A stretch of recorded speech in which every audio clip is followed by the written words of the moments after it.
उसको पिछले 2.5 साल से मैंने उसकी शक्ल नहीं देखी अपनी बेटी की। मुझे ये भी नहीं पता वो किस हालत में है।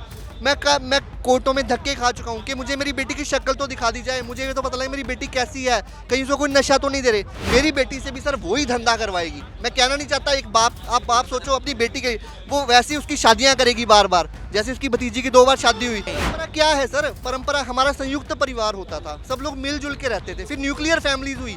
आज हर तीसरे घर में न्यूक्लियर फैमिली टूट रही है। उसका कारण सर ये कानून है। पहले डाइवोर्स में उन्होंने 77 लाख की एलिमनी ली, दूसरे डाइवोर्स में फिर अच्छी खासी एलिमनी ली।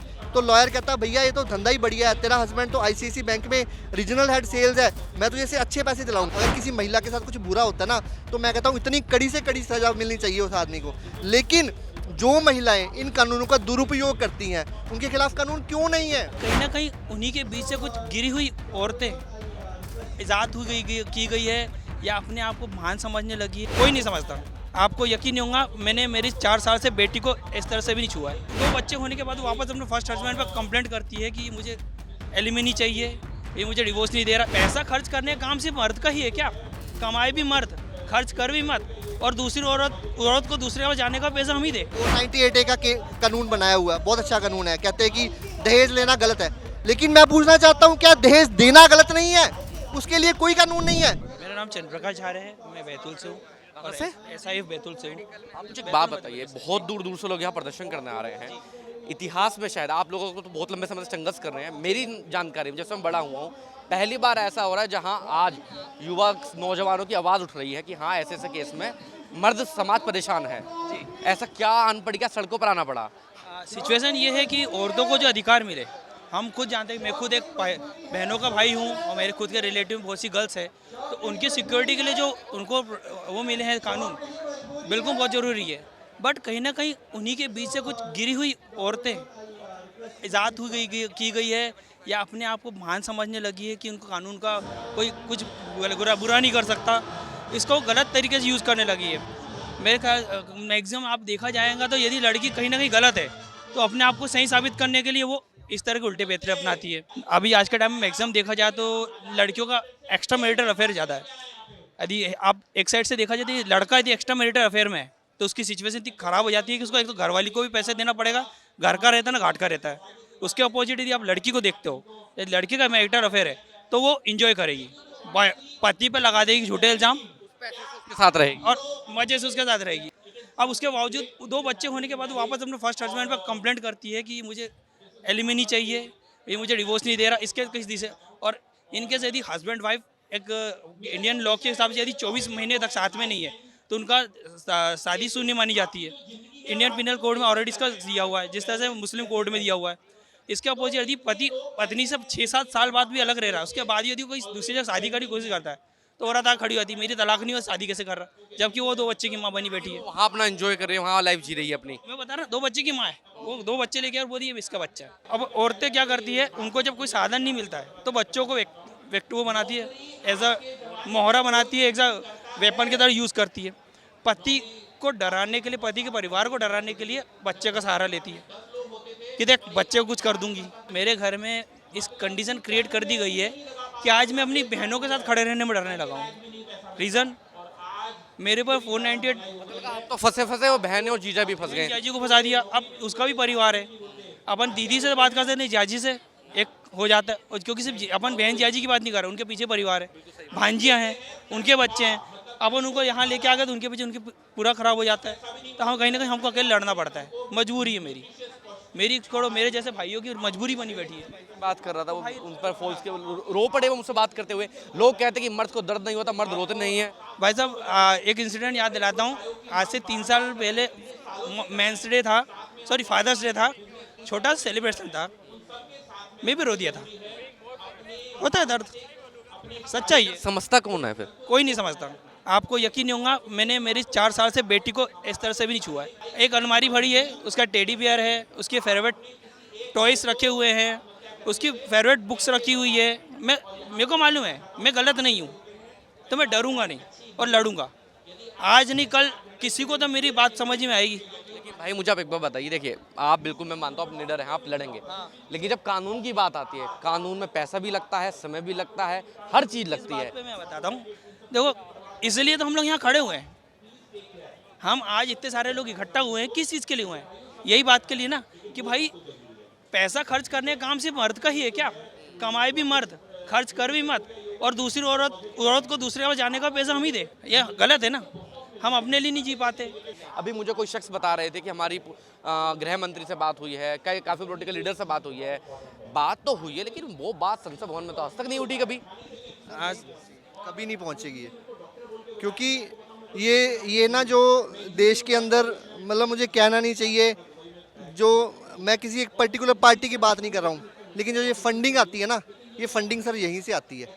इसलिए कोई भी महिला जो ये लेडीज़ की, मैं मेरी खुद की बेटी है सर, मैं किसी महिला के खिलाफ नहीं हूँ। अगर किसी महिला के साथ कुछ बुरा होता है ना, तो मैं कहता हूँ इतनी कड़ी से कड़ी सजा मिलनी चाहिए उस आदमी को। लेकिन जो महिलाएं इन कानूनों का दुरुपयोग करती हैं, उनके खिलाफ कानून क्यों नहीं है? मुझे आप एक बात बताइए, जब महिला के साथ गलत होता है, शायद आप जैसे तमाम लोग सड़कों पर उतरते हैं, लड़ाई करते हैं, संघर्ष करते हैं। आज आप लोग संघर्ष करें, कितनी महिलाएं आपके साथ हैं? नहीं है सर, सर वही यही तो दर्द है सर। हमारा जो देश भारत है ना, हमारा देश इस तरह का देश था। हमारी जो संस्कृति है, आज हमारी बीजेपी गवर्नमेंट है, ये लगी अच्छा काम कर रही है पीछे से कि जी ये हमने मंदिर बना दिया, ये कर दिया, हमारी परंपरा संस्कृति को बचाने के लिए। परंपरा की बात ही हो रही है, परंपरा दिख भी रही है कहीं। परंपरा क्या है सर? परंपरा हमारा संयुक्त परिवार होता था, सब लोग मिलजुल के रहते थे, फिर न्यूक्लियर फैमिलीज हुई। आज हर तीसरे घर में न्यूक्लियर फैमिली टूट रही है। उसका कारण सर ये कानून है, ये कानून है। आज मैं आपको अपनी व्यथा बताऊं सर, अतुल सुभाष जी से ज़्यादा दर्दनाक मेरी व्यथा है। मैं पिछले 2.5 साल से सर, मेरी पहली पत्नी की मृत्यु हो चुकी है, उनसे जो मेरी बेटी है, मैं उसको पिछले 2.5 साल से मैंने उसकी शक्ल नहीं देखी अपनी बेटी की। मुझे ये भी नहीं पता वो किस हालत में है।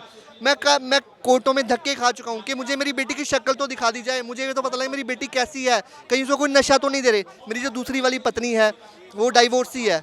उसने पहले अपने हस्बैंड के ऊपर एलिगेशन लगाए थे इम्पोर्टेंसी के, उस हस्बैंड पे आज 2 बच्चे हैं, वो झूठे एलिगेशन थे।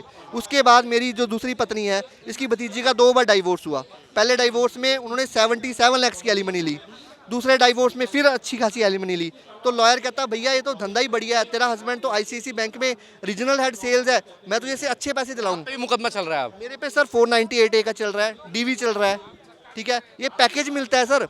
लॉयर आज अगर आप कोई मेरे ख्याल से वकीलों को भी मिली भगत, देखिए मुझे कहना नहीं चाहिए, शायद वकीलों को भी मिली भगत है। सब वकीलों की बात नहीं करता, मैं ये नहीं कहता कि सब वकील बुरे हैं, लेकिन जैसे कहते हैं कि एक गंदी मछली सारे तालाब को, और ये सर एक ट्रेंड बन चुका है। एक महिला जब जाती है ना, मैं कोर्ट में खुद देखता हूँ सर, मैं कोर्ट में जाता हूँ, महिला जाती है ना, तो कहते हैं आपको फीस देने की जरूरत नहीं है, एलिमनी का इतने % हम लेंगे। तो वही मैं आपको बता रहा हूँ कि ऐसे केसेस में क्या होता है, मैंने खुद देखा है।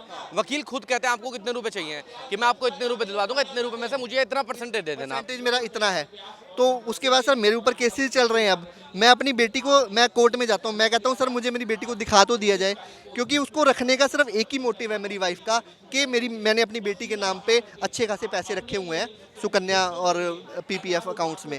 तो वो जो पैसा मैंने रखा हुआ है वो उसके फ्यूचर के लिए रखा हुआ है। अब उसका पर्पज़ ये है कि जब वो मेजर होगी वो पैसा सारा वो निकलवाएगी, उसके बाद मेरी बेटी से भी सर वही धंधा करवाएगी। मैं कहना नहीं चाहता, एक बाप सोचो अपनी बेटी के, वो वैसे उसकी शादियाँ करेगी बार बार, जैसे उसकी भतीजी की 2 बार शादी हुई, खुद इसकी 2 बार शादी हुई। मेरा जो छोटा साला है वो डॉक्टर है गुड़गांव में, उसका अपनी वाइफ के साथ चल रहा है केस। मतलब एक परिवार में 4 केस और 5वां मेरा केस चल रहा है। मतलब परिवार का कंडक्ट देख लीजिए। मैं कोर्ट में जाता हूँ, जजेस को बोलता हूँ, कहते हमें बाकी केसेस से क्या मतलब। मैंने कहा सर मतलब क्यों नहीं, आप एक परिवार का कंडक्ट देखिए। आप क्रिमिनल माइंडसेट देखते हैं, क्रिमिनल थोड़ी देखते हैं, आप पूरे परिवार की क्रिमिनल थोड़ी निकाल लेते हैं फिर तो आप, कि क्रिमिनल बैकग्राउंड तो नहीं है, तो ऐसे केस में क्यों नहीं निकाल रहे हैं फिर आप? सर हमारी इस मामले में सबसे बड़ी प्रॉब्लम ये है कि कभी भी हमारी बात सुनी ही नहीं जाती।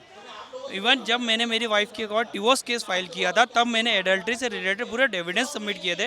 उसके बावजूद मुझे 5 साल लग गए इसको वेरिट करते, तो भी मैं अभी तक आज़ादी नहीं मिली है। इवन उसके बिहाफ में मेरे पे 498 DV 125 की भी 2-3 धारा, DV की 2-3 धारा। मतलब ये समझो कि मैं इस तरह से टूटा था कि यदि सही समय पे ये NGO साथ नहीं आता, मेरे परिवार मेरे सपोर्ट में नहीं होते, तो शायद मुझे भी वो मंजर देखना पड़ जाता।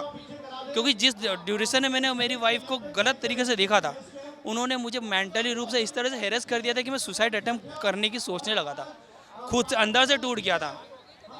टोटली बात यह है, कुछ लोगों ने अपनी ज़िंदगी ख़त्म कर ली है। सर मैं बताता हूँ, जो भाई साहब ने कहा ना बिल्कुल सही बात है। मैंने भी 2 बार सुसाइड अटेम्प्ट किया, क्योंकि मैं जब घर में होता हूँ ना सर, अकेला अकेला रहता हूँ मैं घर में, तो मैं जब अपनी बेटी की अलमीरा खोलता हूँ ना, उसके खिलौने, उसके टॉयज देखता हूँ, तो मतलब मैं रोज़ रात को जब मैं देखता हूँ, मैं रात को पता क्या मैं भगवान से क्या बोलता हूँ कि भगवान मैं आत्महत्या नहीं कर सकता क्योंकि ये बहुत बड़ा पाप है, लेकिन मेरी भगवान तेरे से यही प्रार्थना है कि जब सुबह मेरी नींद खुले ना, मेरी आँख ना खुले, मेरी ऐसी प्राण निकल जाए मेरे, मतलब इतना इतना मैं टॉर्चर हो चुका हूँ। और सर ये जो जो जो पुरुष है ना, he is not a professional criminal. और अतुल सुभाष जी ने सर सुसाइड किया, उसका क्या हुआ सर? मैं ओपनली सर मैं वो बोलता हूँ, ओपनली बोलता हूँ, क्या हुआ सर? ये सिस्टम ये पे क्या है, हम लोगों को भूलने की आदत है। उस टाइम पे मीडिया में हाइप होता है, 10 दिन तक सब शोर मचेगा, उसके बाद क्या बोला जाता है, ये मतलब जो वोमेन जो ये ऑर्गेनाइजेशन है इनकी तरफ से भी कि अभी थोड़ा मैटर शांत होने दो। जब मैटर शांत हो जाएगा उसके बाद क्या, उसकी वाइफ भी बाहर है, सब लोग बाहर हैं, कोई कुछ हुआ सर? एक आदमी ने जब अपने सुसाइड के अंदर उसने क्या बोला था कि अगर मुझे न्याय नहीं मिलता तो मेरी अस्थियों को कोर्ट के बाहर गटर में डाल दिया जाए। सर इससे बुरी चीज़ नहीं हो सकती। जो भी सुसाइड करने की कुछ सोचते हैं, मैं उनको यही कहता हूं कि सर आपके सुसाइड करने से कुछ नहीं होगा, कुछ भी नहीं होगा। हम लोग यहाँ पे आए हैं, मेरा कोई पर्पज़ नहीं है कि जो ये वोमेन के अगेंस्ट, मतलब वोमेन के फ्रेंडली लॉज बने हुए हैं, इनको कुछ चेंज किया जाए। मेरे साथ सर खुद हुआ है, मेरी वाइफ मंडी डबवली से है, उन्होंने मेरे ऊपर केस डाले। उस जुडिशियल ऑफिसर के जो फादर है वो कोर्ट में ओपनली आते थे और उनके रीडर ने मेरे से 2 लाख रुपए मांगे कि भैया जो मेंटेनेंस का केस है हम तेरी फेवर में कर देंगे, सिर्फ 3,000 रुपये मेंटेनेंस में तेरा केस निपटवा देंगे। मैंने सर मैं झूठ नहीं बोलता, मैं अभी डायलेमा में था कि मैं क्या करूं क्या नहीं करूं। तो उसके बाद 2 दिन बाद मुझे पता चलता है, वही रीडर मुझे बताते हैं कि मैटर सेटल हो गया, सामने वाली पार्टी ने 1.5 लाख रुपए दे दिए और तुम्हारे खिलाफ 30,000 रुपीज़ पर मंथ मेंटेनेंस लगा दी है। उस पार्टी ने ज़्यादा पैसे दे दिए तो आप फंस गए। मैं फंस गया।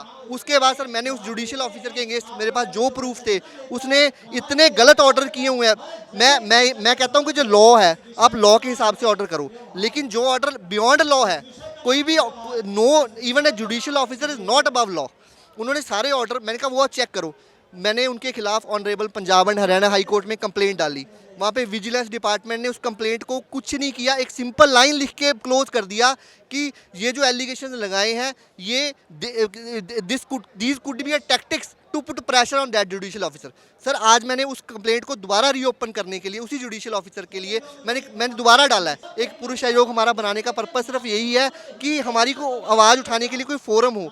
हमारे पास कोई फोरम नहीं है। एक क्या मर्द को दर्द नहीं होता, एक जो मर्द उसके साथ डोमेस्टिक वायलेंस नहीं होता, लेकिन कोई कानून है हमारे पास। 498A का कानून बनाया हुआ है, बहुत अच्छा कानून है। कहते हैं कि दहेज लेना गलत है, लेकिन मैं पूछना चाहता हूँ क्या दहेज देना गलत नहीं है?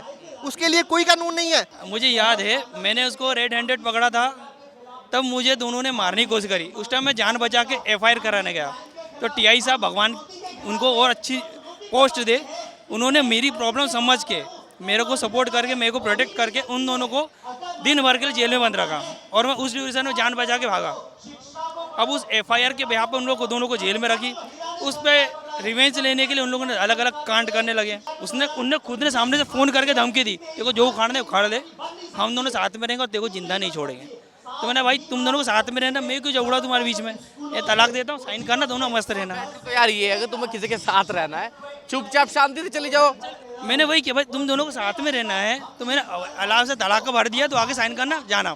मैंने मर्द तो इतना सक्षम है, बच्चों को भी खुद पाल लेगा, चाहे कोई भी ना उसके साथ। आज की डेट में मैं देखता हूँ जो पुरुष है उनका शादी से मन खत्म हो चुका है, शादी करके तैयार नहीं है। वो कहते हैं शादी के बाद क्या होगा। आज शादी अगर हो गई, कल को हमारे माँ बाप भी भुगतेंगे, कल को झूठे केसेस में। आपके चैनल के माध्यम से मैं अपील करना चाहता हूँ सर कि जो ये कानून है, ठीक है, उनमें तो मेरे साथ जो होगा नहीं होगा, मुझे उसकी चिंता नहीं है। मेरे साथ जो होगा मुझे जेल भी भेजा जा चुका है, मुझे उसकी कोई परवाह नहीं है। लेकिन एक बाप की सिर्फ इस जुडिशियल सिस्टम से एक अपील है कि इसकी क्योंकि जो मेरी बेटी है वो सर मेरी बेटी है, मेरी वाइफ की डेथ हो चुकी है, उसकी वो कुछ नहीं लगती। मुझे मेरी बेटी दिलवा दी जाए सर। मैं अपनी बेटी से मिलना चाहता हूँ। मुझे ये नहीं पता कि मेरी बेटी के साथ क्या व्यवहार हो रहा है, मुझे मेरी बेटी से मिलवा दिया जाए सर। मेरी सबसे यही प्रार्थना है, अगर किसी भी फोरम पे मतलब अगर मुझे कुछ सपोर्ट कर सकते हैं तो प्लीज़ मुझे सिर्फ इसके लिए मुझे मेरी बेटी से एक बार मिलवा दिया जाए। मुझे यही नहीं पता, और मेरी बेटी, क्योंकि उसका सिर्फ मोटो मेरी बेटी को रखने का पैसे है, और मुझे मेरी बेटी मुझे दे दी जाए। और इसके साथ भैया जी की बात के साथ मैं एक चीज़ और ऐड करना चाहता हूँ। मैं यहाँ पे आपके सामने सभी लोग को साक्षी मान के कसम खा के बोलता हूँ कि हमारे पास यदि बेटी आएगी तो दोबारा इस तरह की गिरी औरत आपके समाज में नहीं आएगी, इससे कई गुना बेहतर हम उसको क्या बोलते, किरण बेदी, सुषमा स्वराज और जितनी भी हमारे यहाँ की व्याख्यात महिलाएं हैं उनकी तरह उसको बनाने की कोशिश करेंगे। ना कि आप समझ सकते हो, नाम नहीं ले सकता, लेकिन आज हम अच्छे स्टैंडर्ड साबित करने के लिए हम हमारी बेटी में मेहनत करेंगे। आज हमारी बेटी सैनिक, उसको देख के उसकी सहेलियाँ सुधरेगी।